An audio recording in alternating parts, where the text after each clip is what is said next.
The next topic for our discussion is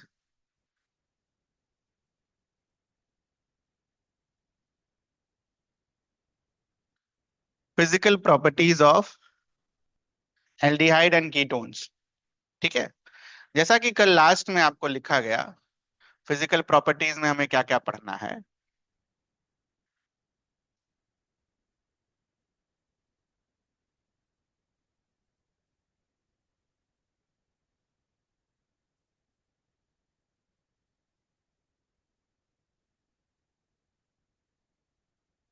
aldehydes and ketones.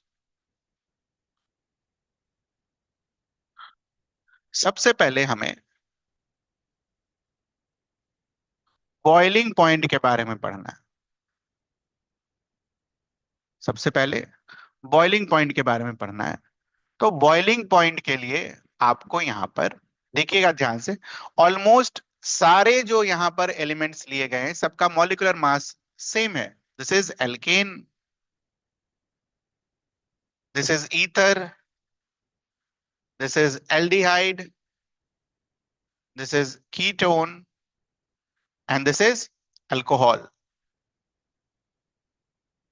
तो अगर आप एक जनरल ऑर्डर देखें तो सबसे ज्यादा अल्कोहल, फिर कीटोन, फिर एल्डिहाइड, फिर ईथर एंड फिर एल्केन। तो what is the order?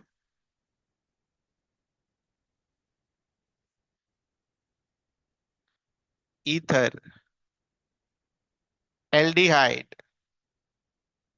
ketone, and the last one is alcohol.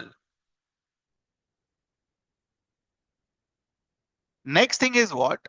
The reason behind this. What is the reason behind this? तो ध्यान से हम नोट करेंगे कि एल्डिहाइड कीटोन वर्सेस अल्कोहल। तो अल्कोहल में हाइड्रोजन बॉन्डिंग, ठीक है, अल्कोहल में जो है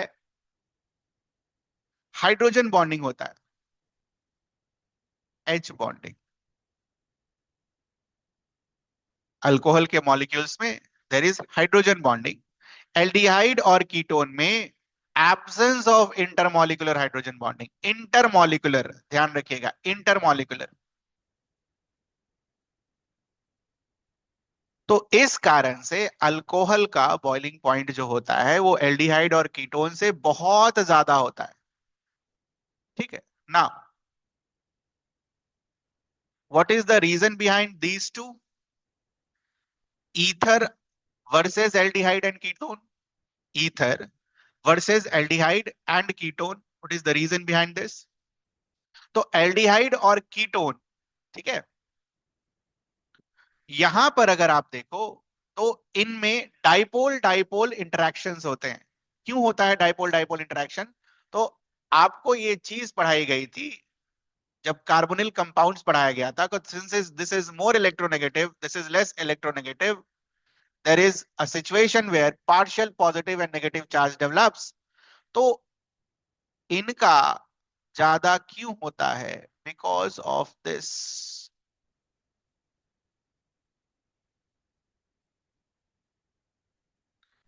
ठीक है, इनका मॉलिक्यूलर एसोसिएशंस बहुत कम होता है because of this dipole dipole interactions. ठीक है, बाकी एल्केन और ईथर का आपको ईथर वाले में समझा ही दिया गया था क्यों ऐसा होता है। Due to partial polar nature of carbon and oxygen bond in ether, that's why its boiling point is more than that of alkane, है ना? Already read. So this is the first part of the physical property. First part of the physical property क्या है? First part, comparison of boiling point and, ठीक है, comparison of boiling point and reason behind that.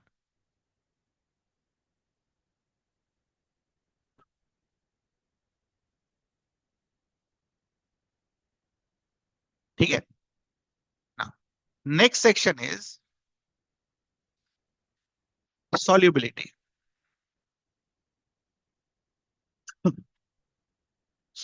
दो तरीके से solubility पढ़नी है, in water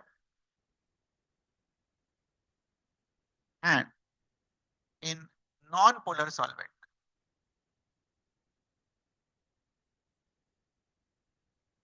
Solubility of aldehydes and ketones in water and in non-polar solvent. So let's see first about in water. तो देखेंगे ध्यान से और मेमोराइज करेंगे. वाटर में भी दो केसेस हैं.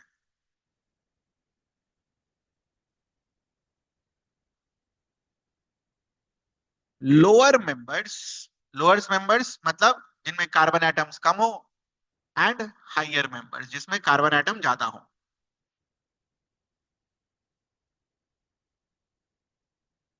लोअर मेंबर्स जो होते हैं ये सॉल्युबल होते हैं वाटर में, मिसिबल होते हैं वाटर में. ठीक है, क्यों?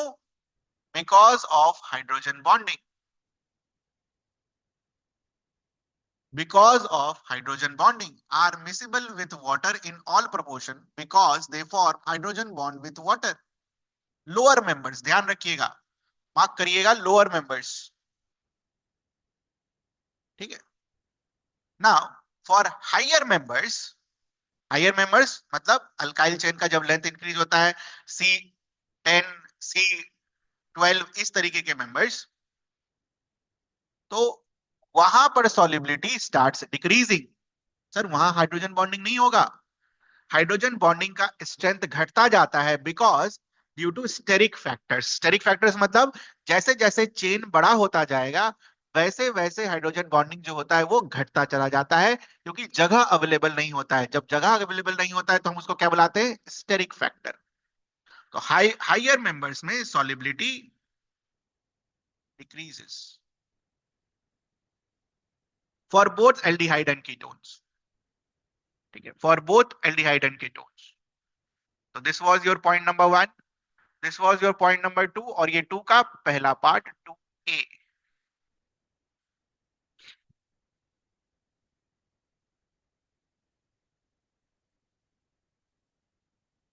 ठीक है. Next is 2B. Non polar solvent में क्या है रिजल्ट? तो नॉन पोलर सॉल्वेंट में अगर आप देखो तो सारे aldehydes and ketones are fairly soluble in organic solvents like benzene. Fairly soluble all, चाहे बड़ा हो चाहे छोटा हो. तो this is 2B, fairly soluble in non polar solvent.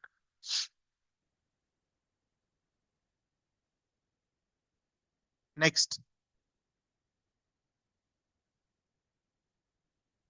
the third physical property is fragrance, smell. Again ये smell को दो तरीके से बांटा गया है, लोअर मेंबर्स और हायर मेंबर्स. तो जो लोअर मेंबर्स होते हैं, जो लोअर मेंबर्स होते हैं, they have sharp pungent smell. बहुत खराब ऑर्डर होता है, शार्प पंजेंट स्मेल. लोअर वाले पंजेंट, शार्प पंजेंट ऑर्डर. और जो हायर मेंबर्स होते हैं, less pungent and more fragrant. और ऐसा किसके साथ लिखा गया है? एल्डिहाइड्स के. एल्डिहाइड्स बोला तो एल्डिहाइड्स के लिए, लेकिन होता दोनों के लिए, aldehydes as well as ketones. Now it is because of this reason higher members of aldehydes and ketones are used in making perfumes. किस रीजन के लिए? वो लेस पंजेंट होते हैं और मोर फ्रेग्रेंट होते हैं. That's why they are used in perfume, blending of perfumes and flavoring agents. Very important question. ठीक है. ये हैं आपके तीन प्रॉपर्टीज जो आपको पढ़ने थे। तीन properties with respect to boiling point, solubility, smell. Smell मतलब ऑर्डर, इसको ऑर्डर लिख सकते हो आप।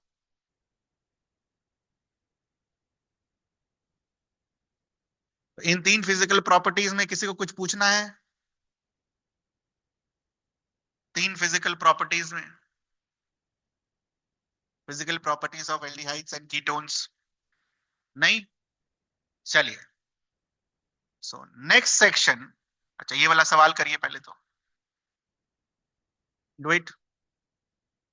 Arrange the following compounds in the increasing of their boiling points. Boiling point increase के ऑर्डर में अरेंज करना है, करिए।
हो गया?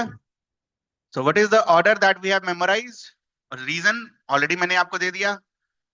सबसे कम एल्केन का इंक्रीजिंग ऑर्डर में लिखना है तो सबसे पहले ये लिखाएगा, उसके बाद ईथर का, उसके बाद एल्डिहाइड का, और फिर लास्ट में अल्कोहल का। सो ऑर्डर विल बी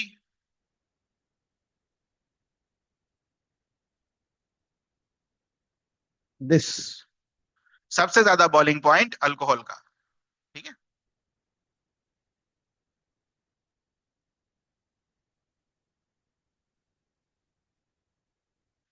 इसको करिए जल्दी से।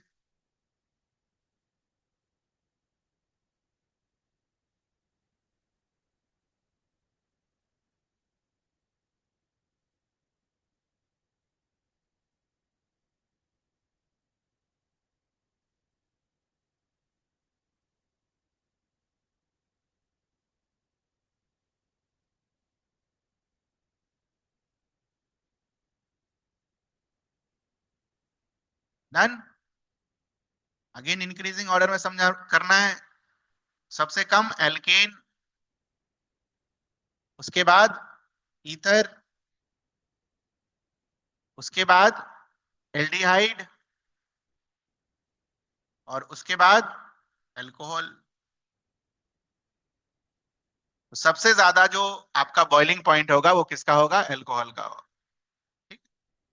ये चीज अभी मैंने आपको यहां पर सिखाई, physical properties. Now next very important, reactions of aldehydes and ketones. ठीक है, reactions of aldehydes and ketones.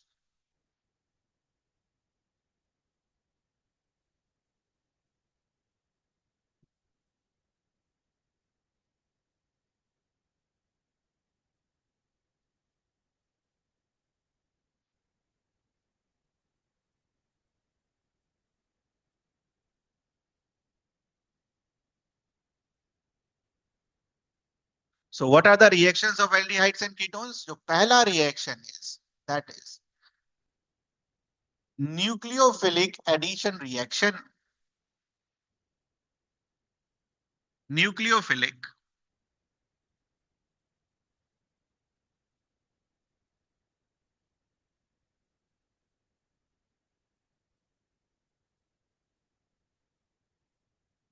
What does this mean? This means that addition of nucleophile, nucleophile मतलब न्यूक्लियस लविंग, और न्यूक्लियस लविंग मतलब positive charge loving. Now we know that ये जो अपना carbonyl carbon होता है दैट इज sp2 हाइब्रिडाइज्ड, पहली class में पढ़ाया गया आपको। कार्बोनिल का जो कार्बन होता है sp2 हाइब्रिडाइज्ड होता है। Since oxygen is more electronegative,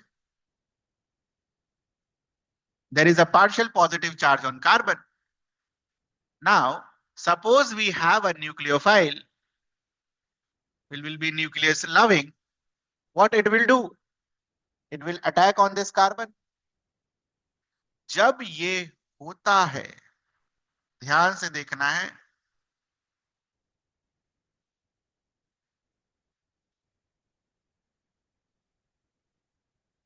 ये जो स्ट्रक्चर है बेटा, ये स्ट्रक्चर चेंज होकर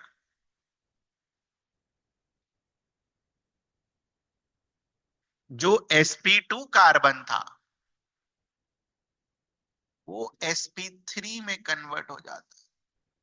और जब आप इसको हाइड्रोलिसिस करते हो तो ये O माइनस की जगह क्या आ जाता है? OH।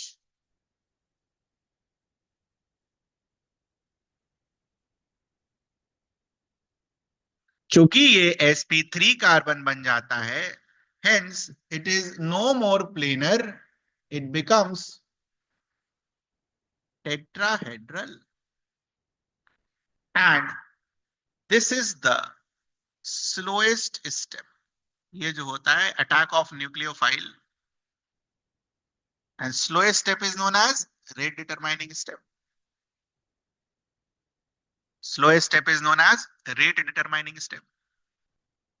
So this is how the addition of nucleophile takes place।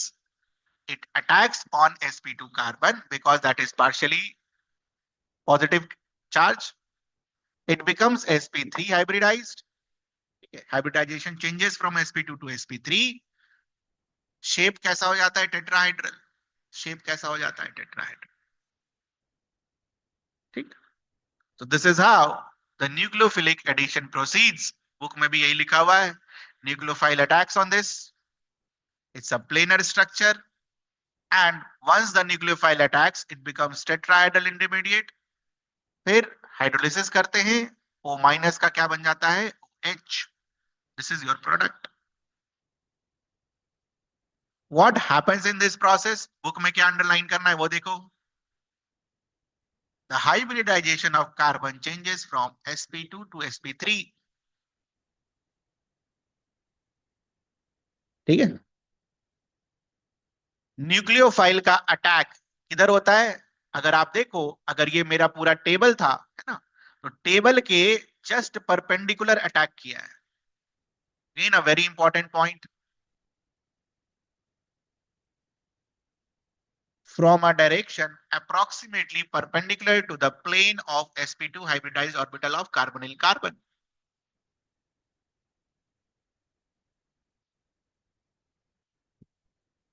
ठीक है, फाइनली जो इंटरमीडिएट होता है H प्लस कैप्चर करता है। ठीक है, and the net result is addition of nucleophile and H plus across the carbon oxygen double bond. तो ये जो कार्बन ऑक्सीजन डबल बॉन्ड है, यहां पर H जुड़ता है, यहां पर न्यूक्लियोफाइल जुड़ता है, ये ऐसा लाइन बता रहा है। वही हुआ भी, जो कार्बन ऑक्सीजन डबल बॉन्ड था टूटा, O माइनस को H प्लस मिला, और कार्बन का जो सिंगल बॉन्ड बचा था उस पर NU जाकर जुड़ा। तो मैकेनिज्म क्लियर है आपको? This is the first part of nucleophilic addition reaction, mechanism.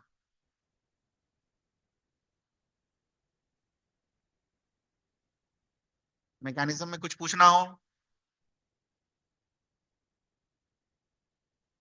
ध्यान रखना, ये लाइन बड़ा इंपॉर्टेंट है कि हाइब्रिडाइजेशन चेंज होता है sp2 से sp3।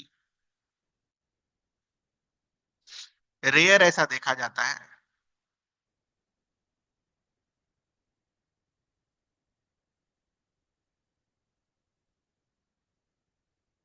Now, since the first step is slow, this will be known as rate determining step. Since the first step is slow, that step will be known as rate determining step.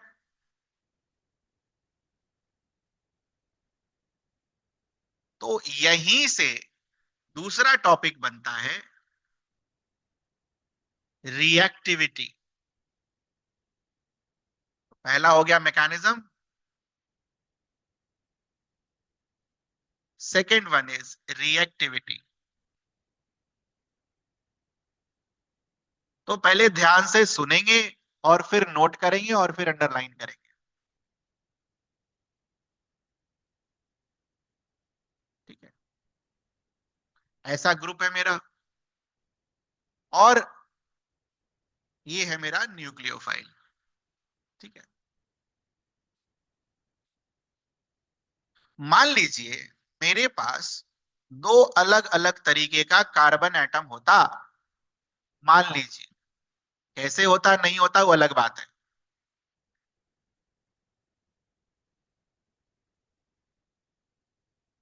एक में small positive charge है और एक में more positive charge है।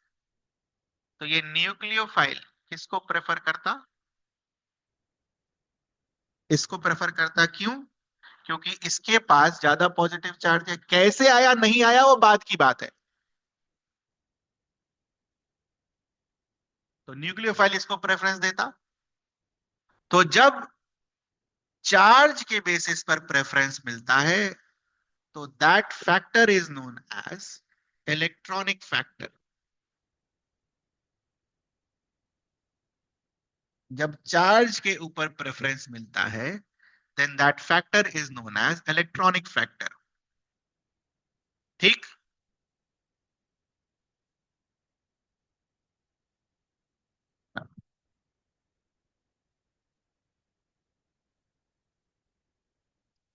Second,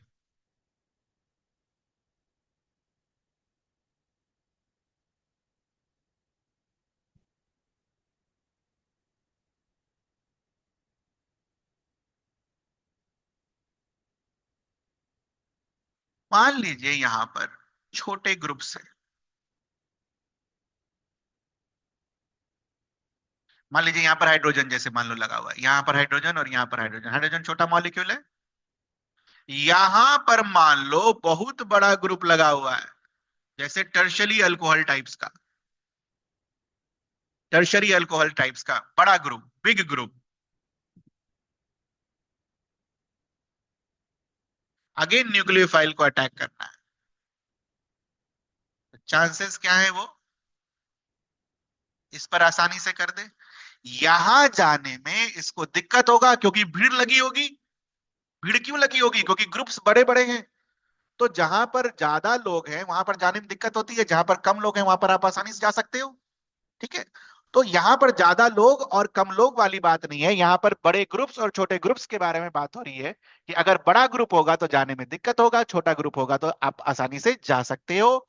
तो जब size के आधार पर बात होती है then we consider that factor as steric factor. Then we consider that factor as steric factor.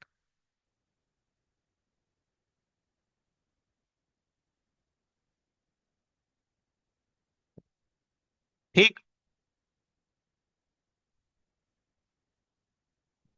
Now, previous knowledge. Previous knowledge मतलब क्लास 11 का नॉलेज।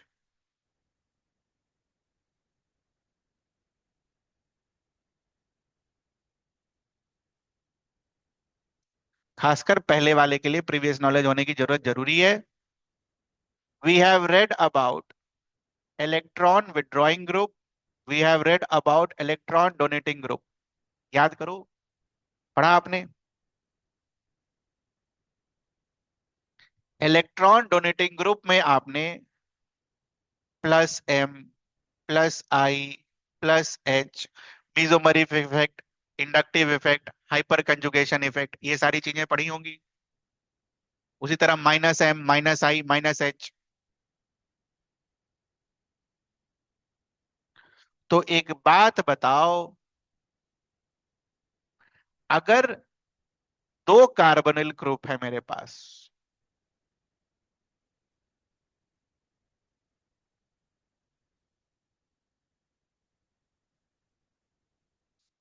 एक तरफ एच लगा देते हैं, यहां भी एक तरफ ऐसा, और अगर मुझे इन दो कार्बोनिल ग्रुप का रिएक्टिविटी कंपेयर करना हो on the basis of electronic factor, तो कैसे कंपेयर करेंगे? तो सबसे पहले हमें यह देखना है कि जो ग्रुप्स अटैच्ड हैं वो कौन से ग्रुप्स हैं, प्लस आई वाले, माइनस आई वाले, कौन से वाले। तो वी नो दैट कि ये जो मिथाइल या फिर कोई भी अल्काइल ग्रुप होता है,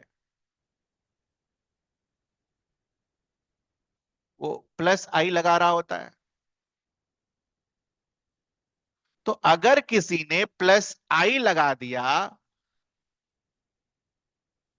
तो बिना उस अल्काइल ग्रुप पर अगर कार्बन पर डेल्टा 3 प्लस चार्ज आता, प्लस आई लगाने पर क्या होगा? घट जाएगा। और अगर ये घट गया, it will become less reactive. ये समझ आता है आपको? सिमिलरली, अगर आपने मान लो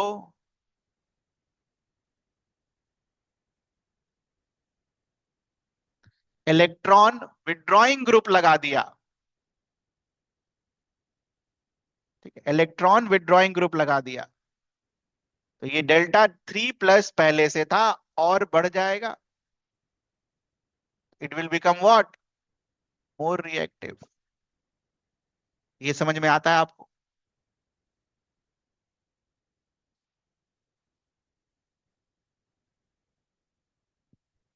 तो अगर आपने ये प्रीवियस नॉलेज करा होगा, इलेक्ट्रॉन विड्रॉइंग ग्रुप और इलेक्ट्रॉन डोनेटिंग ग्रुप पढ़ा होगा क्लास 11 में, तो कोई दिक्कत नहीं आएगा। उसका मैंने जो भी थोड़ा सा हिस्सा चाहिए था वो मैंने आपको यहां पर बता दिया।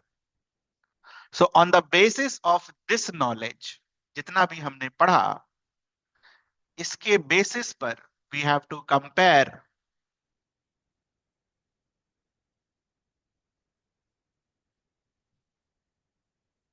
Reactivity of aldehyde and ketone. तो ऐसा करते हैं, एक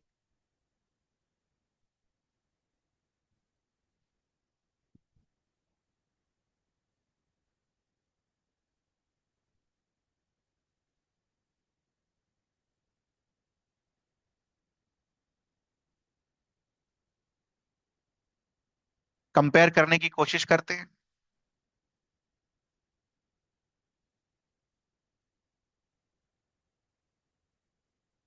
इलेक्ट्रॉनिक फैक्टर,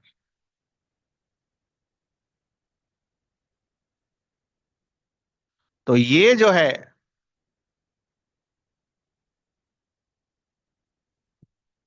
एक CH3 की वजह से डेल्टा प्लस को थोड़ा कम करेगा, और ये जो है, 2 CH3 की वजह से डेल्टा प्लस को कंपेयर करेगा। तो डेल्टा प्लस जो है ज्यादा किस में रहेगा? एल्डिहाइड में। तो aldehyde will be more reactive. ये समझ आता है?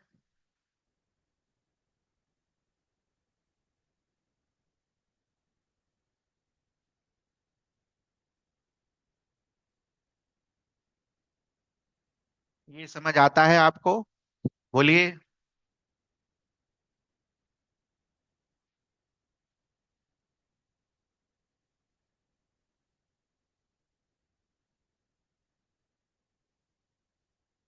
स्टेरिक फैक्टर पर कंपैरिजन, इसमें तो कुछ सोचना ही नहीं है। यहां पर H है, CH3 CH3 तो दोनों सेम है। यहां पर छोटा ग्रुप है, यहां पर बड़ा ग्रुप है। तो न्यूक्लियोफाइल को अटैक करने में दिक्कत होगी। अगेन कौन ज्यादा रिएक्टिव होगा? एल्डिहाइड ज्यादा रिएक्टिव होगा। So therefore we can say that aldehyde is more reactive than ketone on the basis of both the factors.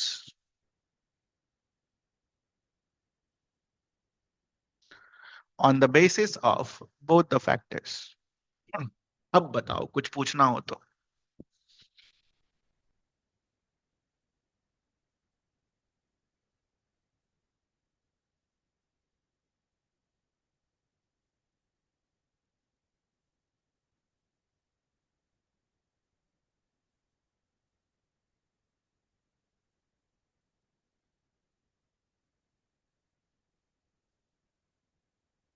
Anything that needs to be asked? कुछ पूछना हो आपको?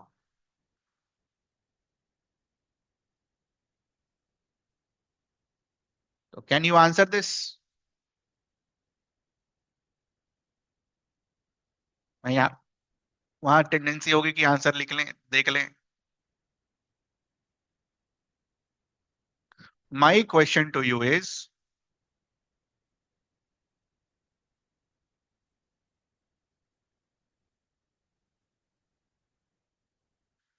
प्रोपानल दिया था ना?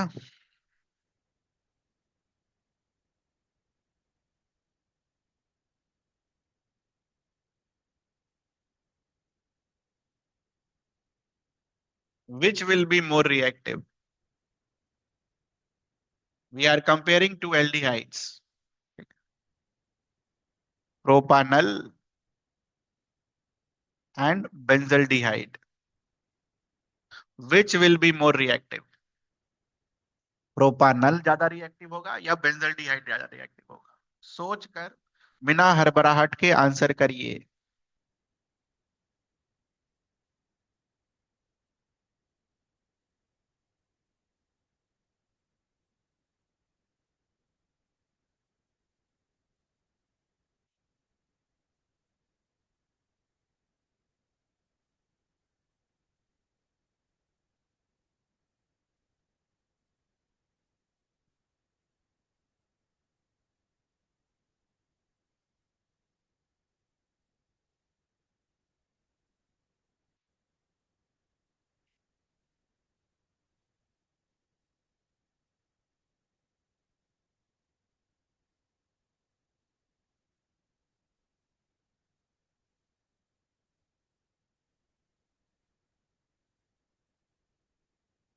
More reactive towards nucleophilic addition reaction.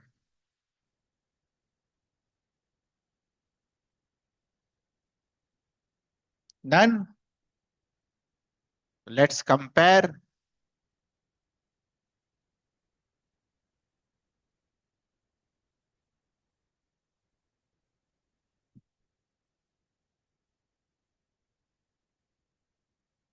This one.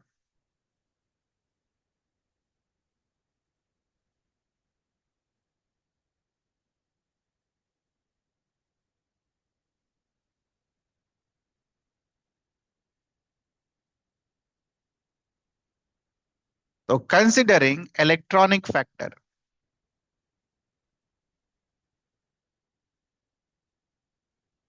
this will be plus I and this will be, देखेंगे ध्यान से, ये यहां उठेगा, ये यहां जाएगा.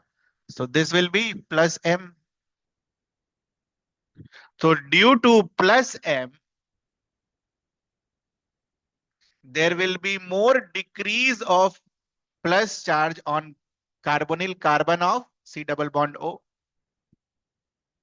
So therefore it will be less reactive. और ये किसकी वजह से होगा? प्लस एम को रेजोनेंस वाला भी बोलते हैं ना यार, प्लस आर भी बोलते हैं ना, रेजोनेंस की वजह से।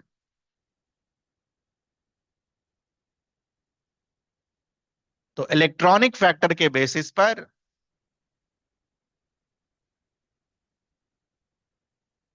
this will be more reactive and benzaldehyde will be less reactive. और steric factor,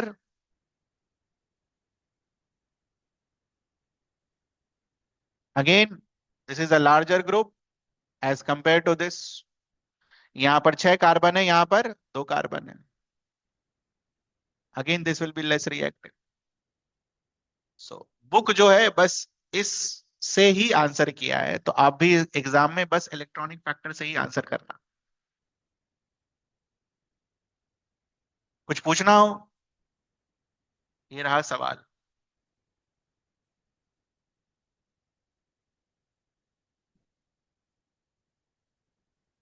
polarity is reduced, polarity मतलब delta plus will get decreased and hence it is less reactive than propanol। ठीक है, book में जो चीजें mark करनी है वो मार्क कर लीजिए। तो fact, aldehydes are generally more reactive than ketones in nucleophilic addition reaction. Reason, steric factor and electronic factor, sterically and electronically, जो भी मैंने बोला वो यहां लिखा हुआ है। तो एल्डिहाइड में एक ही सब्स्टिट्यूएंट होता है और कीटोन में 2 सब्स्टिट्यूएंट्स होते हैं।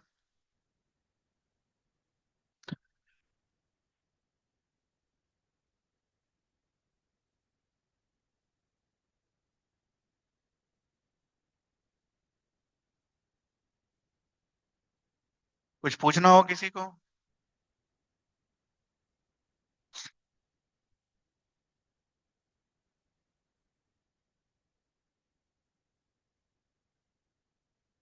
तो न्यूक्लियोफिलिक एडिशन रिएक्शन में पहला था मैकेनिज्म, दूसरा था reactivity. The third one is some important reactions, examples, some important examples, तीसरा। ठीक है,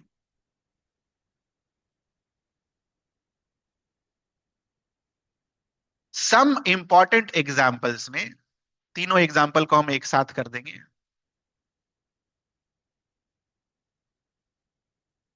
third,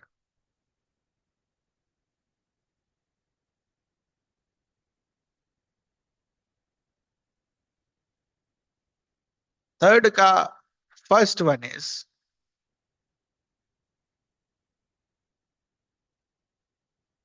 addition of HCN. Second one is addition of NaHSO3, addition of RMGX. RMGX is Grignard reagent.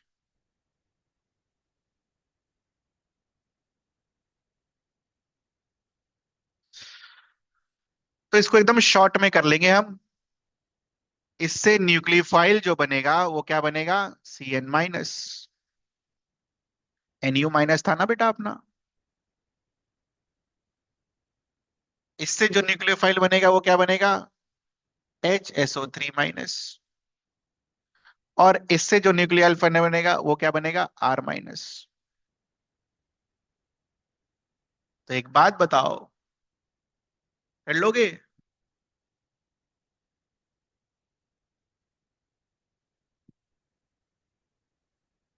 अगर Cn minus as a nucleophile add करना है तो क्या होगा answer?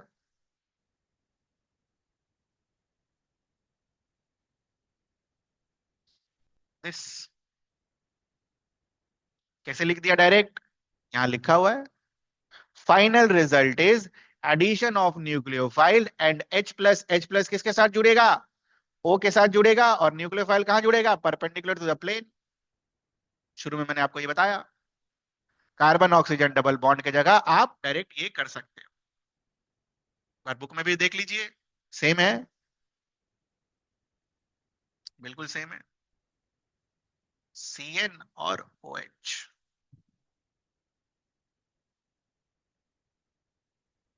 ठीक है। इसके लिए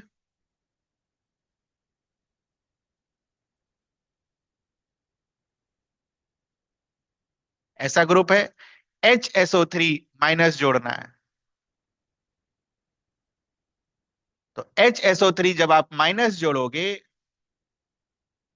तो इस O के साथ तो H आ जाएगा नेट रिजल्ट में, और फाइनली क्या जुटेगा, दिस। सिमिलरली जब आप यहां पर R माइनस जोड़ोगे और हाइड्रोलाइसिस करोगे, so what you will get, again OH और एक न्यूक्लियोफाइल R। ये होगा हमारा आंसर। न्यूक्लियोफाइल और H जोड़ते जाइए, H को ऑक्सीजन के साथ जोड़िए और न्यूक्लियोफाइल को अलग से जोड़ दीजिए। तो ये शॉर्टकट तरीका हुआ आंसर लिखने का, शॉर्टकट।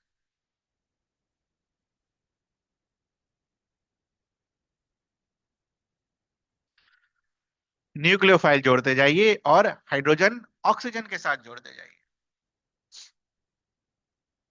चूंकि पहले वाले का बुक में मैकेनिज्म दे रखा है, तो हम एक मैकेनिज्म देखेंगे। तो first of all what they do, they don't directly add HCN to this. HCN को डायरेक्ट इस पर ऐड नहीं करते। HCN को पहले बेस के साथ ट्रीट करते हैं और न्यूक्लियोफाइल बनाते हैं। ऐसा क्यों? Because experimentally it has been observe that reaction occurs very slowly with pure HCN, and therefore first it is catalyzed by a base and converted into cyanide ion। और strong nucleophile में हम convert करते हैं इसको, और एक बार nucleophile बन गया उसके बाद तो कोई दिक्कत ही नहीं है। ये न्यूक्लियोफाइल इधर अटैक करेगा, ऐसा टेट्राहेड्रल इंटरमीडिएट बनेगा जैसे यहां भी बना था। यहां पर NU लिखा था, अब हम CN लिखेंगे। यहां पर O माइनस बनेगा, H प्लस के साथ रिएक्ट कर कर OH बना देगा। ठीक है ना। CN और OH वाले कंपाउंड को आप क्या बुलाते हो, cyanohydrin. And this is useful for making synthetic intermediates. They are useful in making synthetic intermediates. So this completes your first reaction. Shortcut मैंने पहले बता दिया कैसे ऐड करना है, या तो उधर से कर लो या तो इसको देख देख के कर लो। Second reaction is addition of hydrogen sulfide.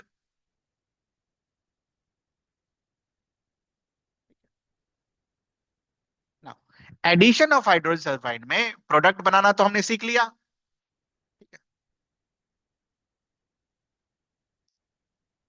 Sodium hydrogen sulphide क्या होगा,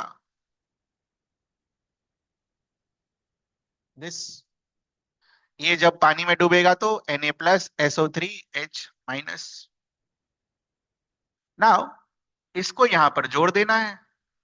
Na+ इसके साथ रहेगा, जब हाइड्रोलाइसिस करोगे तो वो OH बन जाएगा जैसे शुरू से हम बना रहे थे। न्यूक्लियोफाइल का एडिशन और एक HO से जाकर जुड़ जाएगा। नाउ सोडियम हाइड्रोजन सल्फाइड के एडिशन में एक एक्स्ट्रा चीज ध्यान रखनी है, वेरी इंपॉर्टेंट। वो क्या, कि जब ये ग्रुप एल्डिहाइड होता है, ठीक है, जब ये ग्रुप एल्डिहाइड होता है तो मैक्सिमम टाइम जो इक्विलिब्रियम होता है वो इस तरफ शिफ्टेड होता है, राइट साइड। मार्क करिए, फॉर मोस्ट एल्डिहाइड्स। ये अलग से एनसीईआरटी में दे रखा है। लेकिन अगर ये कीटोन होता है, अगर ये ग्रुप कीटोन होता है, then the equilibrium is to the left for most ketones. Why? कहने का मतलब है कि कीटोन ज्यादा रिएक्टिव नहीं होता है SO3H के साथ, एल्डिहाइड ज्यादा होता है। क्यों? क्योंकि कीटोन में दो बड़े बड़े ग्रुप पहले से लगे होते हैं और एक फिर SO3H आ गया। SO3H खुद में एक बहुत बड़ा ग्रुप है। ठीक है, therefore the answer is because of steric reasons.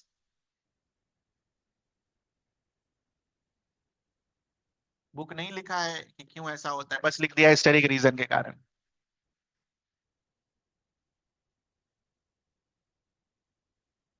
ठीक है, तो एडिशन ऑफ हाइड्रोजन सल्फाइड में ये पहली चीज हो गई, प्रोडक्ट बनाना। दूसरी चीज हो गई इक्विलिब्रियम बताना, एल्डिहाइड में इक्विलिब्रियम किधर होगा, कीटोन में किधर होगा। और तीसरी चीज हो गई कि ये जो कंपाउंड बनता है, इससे आप वापस भी आ सकते हो ओरिजिनल कंपाउंड में। कैसे? Can be converted back to the original carbonyl compound by treating it with dilute mineral acid or alkali. And it is because of this reason these reactions are useful for separation and purification of aldehydes.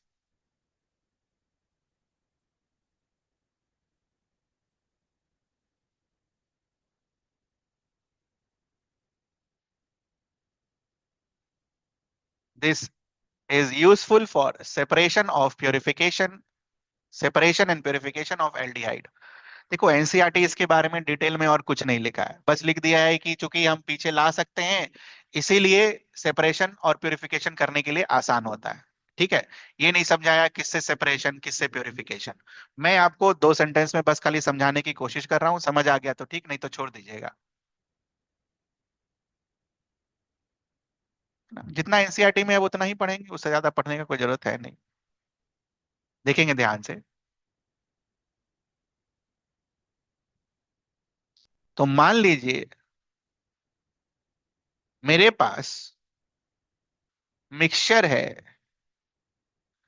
Aldehyde और ketone का।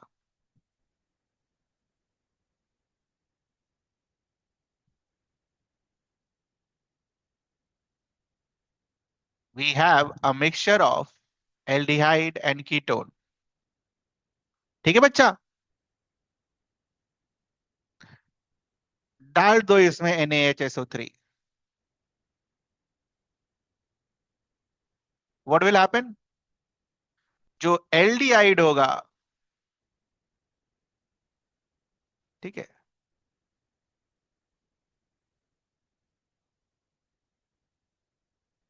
वो NaHSO3 के साथ react करके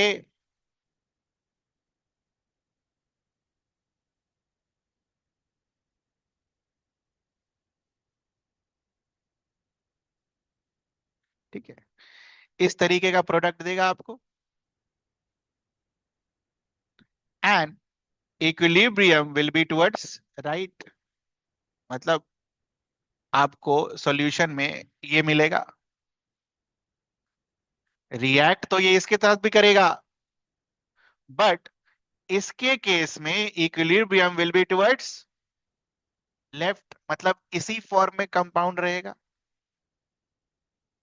तो क्या हुआ, aldehyde और कीटोन के मिक्सचर से आपने एल्डिहाइड को अलग कर लिया।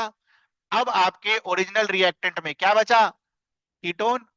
कीटोन को हटा लीजिए, कीटोन को प्यूरिफाई कर लीजिए, अलग कर लीजिए, और अलग करने के बाद इसमें मिनरल एसिड डाल दीजिए या एल्काली डाल दीजिए, आपको वापस से ये मिल जाएगा। तो अब आपके मिक्सचर में क्या बचा, बस और बस aldehyde. So that's why it is used for separation and purification. Equilibrium को राइट साइड शिफ्ट करके सारे एल्डिहाइड को हम अपने प्रोडक्ट में कन्वर्ट कर लेते हैं। जो भी चीज हमें नहीं चाहिए एल्डिहाइड के अलावा, वो सारी चीज को आप हटा लो और फिर इक्विलिब्रियम को लेफ्ट साइड शिफ्ट कर दो, वापस से आपको ओरिजिनल कंपाउंड मिल जाएगा। ये होता है प्रोसेस ऑफ प्यूरिफिकेशन। तो 2 लाइन दिया है, एक्सप्लेनेशन है नहीं, कुछ पूछना है आपको तो बताइए।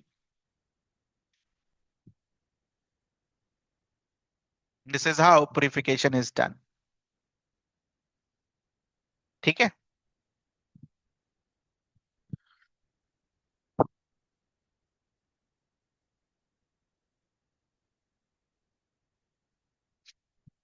RMGX का डायरेक्ट लिखा हुआ ही है, यूनिट 7 क्लास 12 रेफर कर लीजिएगा। बट है कुछ नहीं, RMGX के लिए यही है, R- जाकर ऐड कर देना। ठीक है। Now the most difficult one, पूरा नहीं करेंगे, थोड़ा सा मैं आपको समझाऊंगा, बाकी जो होगा वो कल की क्लास में करेंगे हम, क्योंकि पूरा अभी उतना टाइम नहीं है कि आपको 10 मिनट में हम सब समझा दें। Addition of alcohols. कीटोन और एल्डिहाइड में अल्कोहल ऐड करना है। ठीक है। तो अल्कोहल ऐड करने के पहले, ये पूरी कहानी पढ़ने के पहले, एग्जाम्पल्स में ABCD,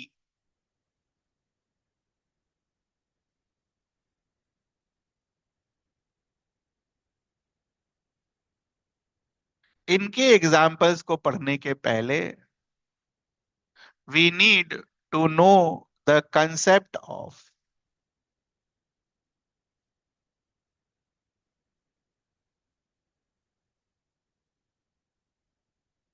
हेमी एसिटल्स,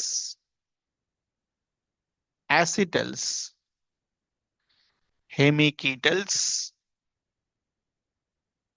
एंड कीटल्स। कोई भी चीज आपको बाहर से नहीं पढ़ाई जा रही है, हेमी एसिटल्स, कीटल्स, ठीक है, एसिटल, हेमिकीटल भी होगा कहीं पर, अगेन एसिटल एंड कीटल्स। तो पहले ये समझना है कि एसिटल्स और कीटल्स क्या होते हैं। ठीक है। अब बाद में ये सब रिएक्शन, पहले वही नहीं पता होगा कि एसिटल और कीटल क्या होते हैं, फिर तो चला गया काम। तो what is the concept of hemiacetals, acetals, hemiketals and ketals? See this, say for example, my, इसको नोट कर लेना, ये बुक में नहीं है। हाँ, ये करना है, नोट करके वहां चिपका देना, है ना, स्टिकी नोट्स में नोट करके यहाँ चिपका देना। व्हाट हैपेंस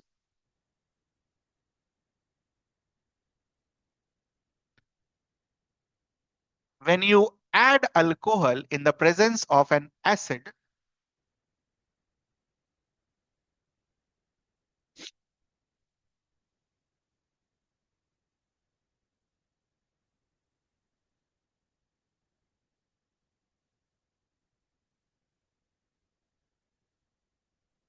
जो अलग किया है उसको अलग कलर के पेन से।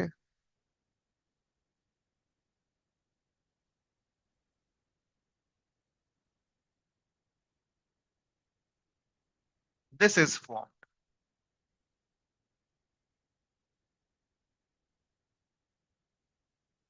एक OH और एक OR डैश। ठीक है, एक OH और एक OR dash, this is called Hemy एसिटल्स।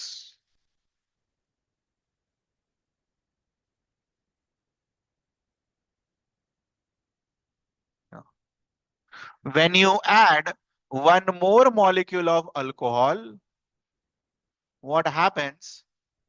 तो जो पहले से था उसको मैं एक कलर के पेन में दिखा दे रहा हूं,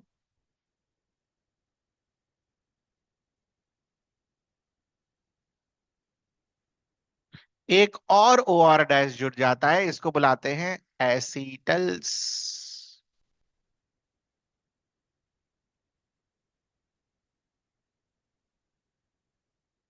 सिमिलरली,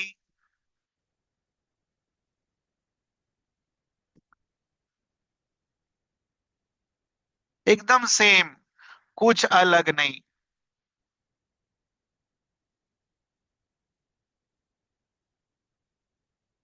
देखना एकदम ध्यान से। ओ आर डैश और O H, this is called hemiketals, this is ketone. और लास्ट वाला जो भी बनाएंगे,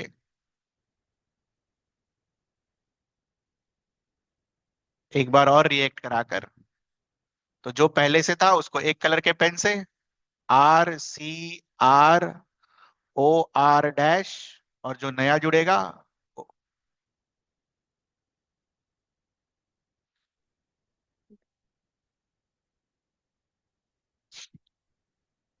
तो ये एल्डिहाइड के लिए हेमी एसिटल्स और एसिटल्स, कीटोन के लिए हेमी कीटल्स और कीटल्स। नोट कर लीजिएगा।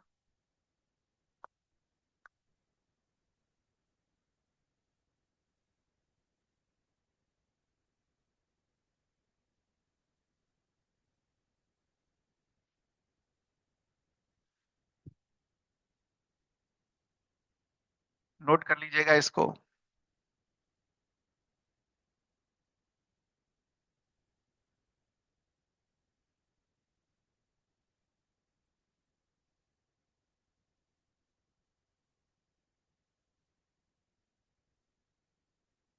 ठीक है। Now if you see one more thing, एक ही कार्बन पर दोनों ओ आर डैश है।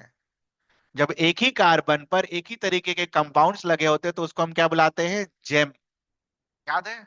जेम और विसिनल, विसिनल मतलब बगल वाला, जेम मतलब सेम पर। कौन सा ग्रुप है? Alkoxy, alk, alkane, O, oxy. और कैसे हैं ऐसे? एक या दो? Gem dialkoxy, this is called gem dialkoxy group. Alk, R, oxy, O, दो हैं तो डाई, एक ही कार्बन पर है तो जेम। याद है? एक ही कार्बन पर अगर दो एच होते हैं तो जेम डायॉल, विसिनल डायॉल। याद हो तो, नहीं याद है तो कोई बात नहीं।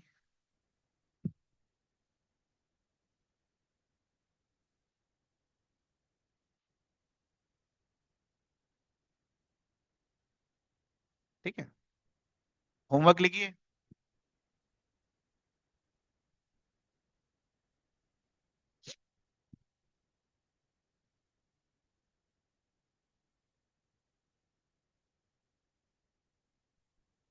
Memorise previous classes including this one.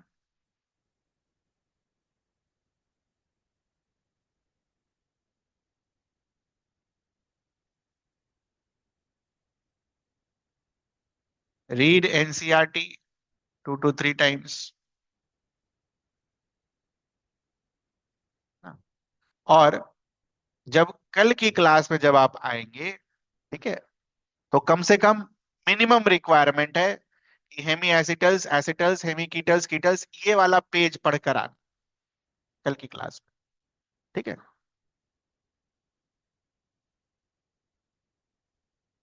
जा सकते हो आप,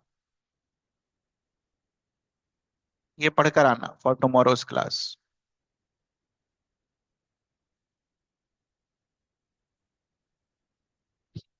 ठीक है, जा सकते हो आप। कुछ पूछना हो तो बताओ, अदरवाइज यू कैन लीव। कुछ पूछना हो तो बताओ। ज्यादा प्रेशर नहीं डालेंगे दिमाग में, थोड़ा थोड़ा करके पढ़ाएंगे। अगला क्लास जो होगा दैट विल बी डिफिकल्ट, क्योंकि एक अल्कोहल का और दूसरा nitrogen containing group, that is difficult. Difficult मतलब बहुत चीजें याद करनी है। ठीक है, तो इट विल बी डिफिकल्ट। कल थोड़ा दिमाग खुला रखना, थोड़ा ज्यादा पढ़ेंगे, ज्यादा क्या एक ही टॉपिक पढ़ेंगे उसी में सारा टाइम निकल जाएगा।